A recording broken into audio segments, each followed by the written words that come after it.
Hey guys, my name is Mannequin and welcome back to Mastering EDM with FL Studio. So today's video is on envelopes. Now, the question you might be asking yourself is what are envelopes and what do we do with them? So that's the interesting thing about envelopes. They're kind of like automation. It's a way to control different parameters and get them to change over time. But this one is it's rather different in the way that it works actually. So I'll show you how we do it with automation normally, and then I'll show you how to do it with an envelope, because envelopes are very useful and you need to know how to use them. So first I'm going to bring up this kick drum sample I have. It's a very long kick drum if you listen to it. And we're going to do some interesting things with this. So first thing I'm going to do is I'm just going to take this and drag it down here, and it'll give us a new audio clip. And I'm just going to route this to an empty mixer track. There we go. And now we have this empty mixer track here, and I can take this volume and let me reset it there by hitting Alt and then clicking. And then we're going to create an automation clip. And now we could drag this down, and do here is we'll just you know what, we'll copy the first value because we know that that's a 80% there. And what we'll do is we'll start clicking in some points. So I'll click a point. How about we'll do one here, here, here, and then we'll leave the last one be. Actually, you know what, we'll bring the last one over here. So we're going to put that one there, paste a bunch of these values in, paste, paste, just make it a straight line, make it fade in first. Then we're going to go down a little bit. Then we're actually going to, you know what, I'll add one more point just to do this. So we're going to copy this value, add another point here. We're going to paste this value. There we go. So we kind of have like this, it fades in, goes up, and then goes down to a certain point, and then goes down again. So what we're going to do is we're going to play this back and show you what it's like. Let's see if we can play playlist here, and I'm going to erase this pattern for now. So it just kind of fades in and then slowly fades out. There's nothing too impressive. I mean, if you watch the volume, that's all we're messing with really, and that's what we've done in our previous video with automation. Now with envelopes, things become a lot more automated, I guess, as weird as it sounds. So we have this pattern. Let me get this pattern here and then drop it in, and this is just our regular kick drum. Okay, so no processing on it, it's right here. So now what we're going to do is we're going to go to this tab, and if you see, there's we have a whole bunch of controls that we could use here. I'm going to teach you today how to use this one, and we're not going to worry about some of the things in this one, but we're going to worry about some other ones. So now don't worry about a lot of the things on here for now. Some of them are intuitive, some of them are not intuitive. It's just a matter of if you think you need something, figure out what they do. But otherwise, if you're good, then don't worry about them for now. Okay, so we have this envelope here, and you could kind of tell that we're going to do something very similar to this here. So we'll have the attack, you know, about that much, and then we'll have the hold will be about that much, and then we'll have the decay is going to be how long this section is, and the decay, so we got to increase it or decrease it, and the sustain is how high these points are. So if I move these up, then that means I'm going to have a higher sustain. So let me undo that, and then we'll go back to our kick here, and so we'll put the sustain at a rather high amount, and the release is how much it goes down. So we'll kind of leave that as it is. So you kind of see we have these three sections here, and the question is, when is this envelope going to go off? The envelopes always go off as soon as you trigger a note.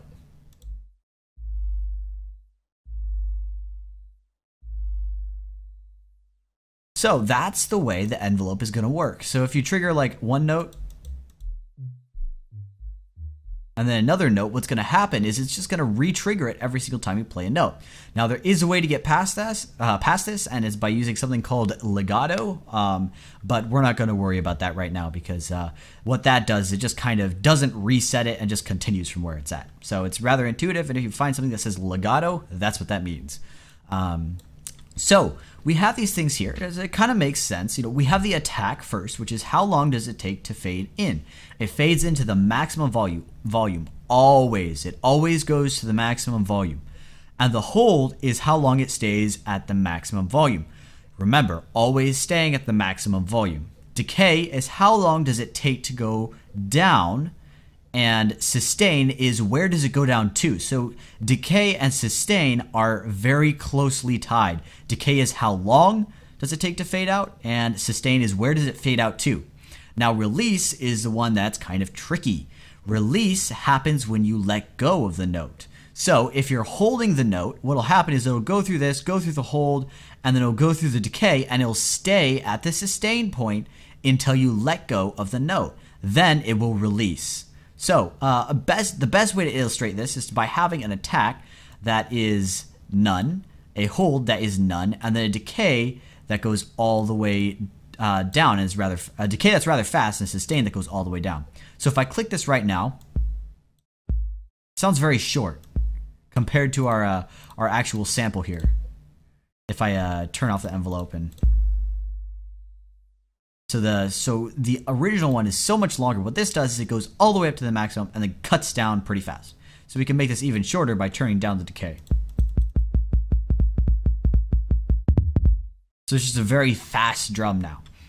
But what we can do is we could turn up the sustain a little bit, and we could have it cut down to this halfway point really fast, and then it'll stay until we let go of the note. And I'm going to turn the release all the way off, so as soon as we let go of the note, it shuts it down.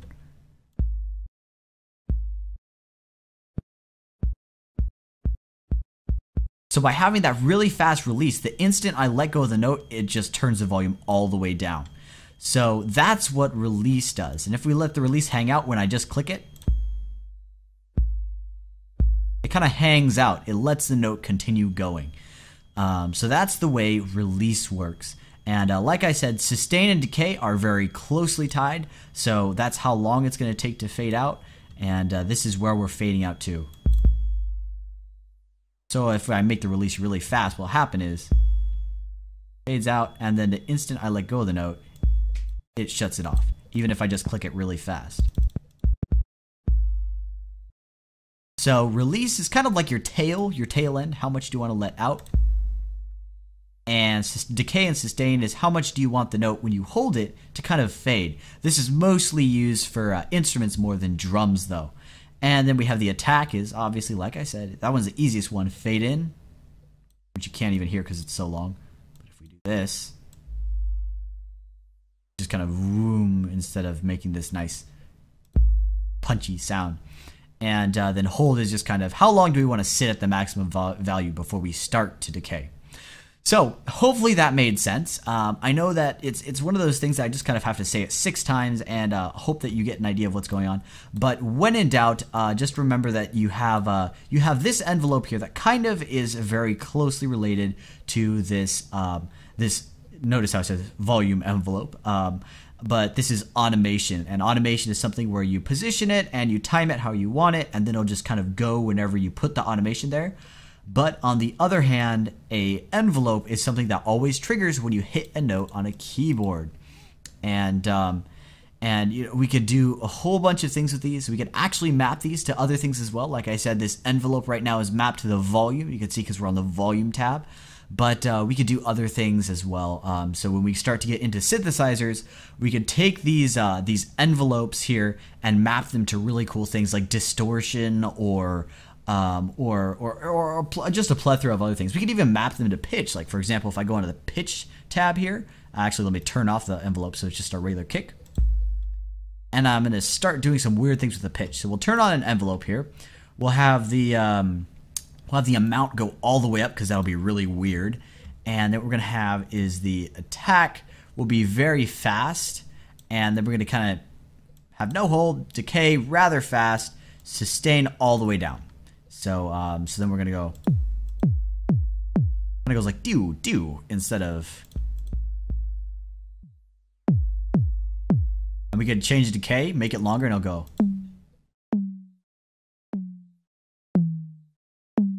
Kind of hang out, and we could actually shorten this a little bit and it'll sound a bit better. So cool stuff there. And one of the other things you might want to use is delay. Delay is how long after the note do we start all of this stuff that we're doing. So you kind of see we could just kind of shift it around. Usually you won't use delay all that much because it makes things start to sound like they're not in the right timing, and it can be kind of weird. So delay isn't one you'll use that often, but you can use that if you want to. So just a little intro to envelopes, and if that video didn't make sense, I sincerely apologize, because this is one of those rather difficult concepts, because you have to kind of remember the various things each knob does and how decay and sustain are connected, and release is based on when you let go of the note. Sustain is the thing it'll stay at. This point right here is where it'll stay at until you release the note. Then it'll go down this curve right here, which is the release, and we can make it longer or shorter. So hopefully you enjoyed this video. Hopefully you got something out of it. And if you did, feel free to like the video so I know. And thank you guys so much for watching, and I'll see you in the next video.